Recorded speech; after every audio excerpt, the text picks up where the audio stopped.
My name is László Tóth, and I am a PhD student at the University of Szeged. In this presentation, I will demonstrate a new research direction of our research group, which aims to support the users of Stack Overflow to pre-evaluate their question before posting it to the site. Stack Overflow is probably the most influential community question answering site for the software engineering and development society.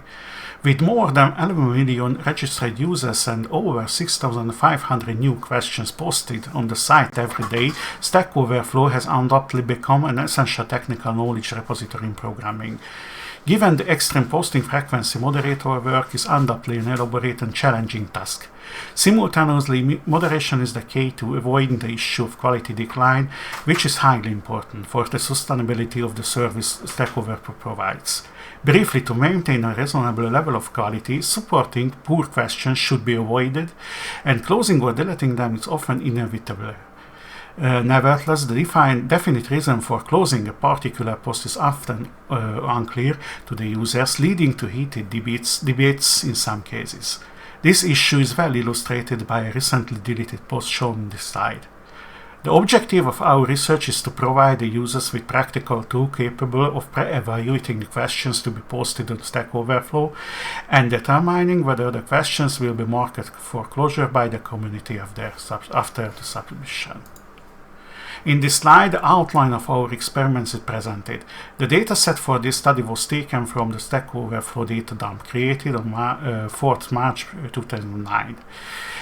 Questions closed due to application were excluded from our dataset because of two reasons. This problem has already been well examined previously, and finding a duplicate would imply the knowledge of the previously posted questions, which is the opposite of our purpose of using only pre-submission information. The final dataset consisted of 207,040 closed questions, and as usual in machine learning, we balanced our dataset by randomly sampling the same amount of open questions. No further filtering was applied. Several text preprocessing steps based on conventional NLP methods such as cleaning, tokenization, and stemming were applied to create the classifier's input.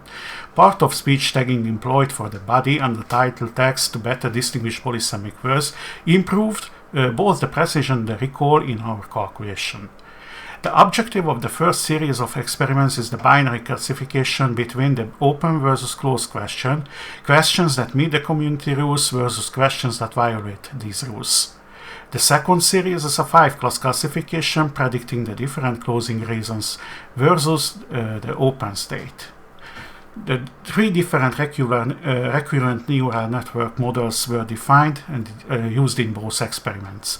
Each model is based on the embedding layer that creates a dense vector representation of the input, followed by a GR unit. The difference between the elements lies in the topology of the GR units. In this slide, the results of our experiments can be seen. On the upper left, the results of the binary classification, whereas on the right bottom, the results of the multi-class experiments are seen.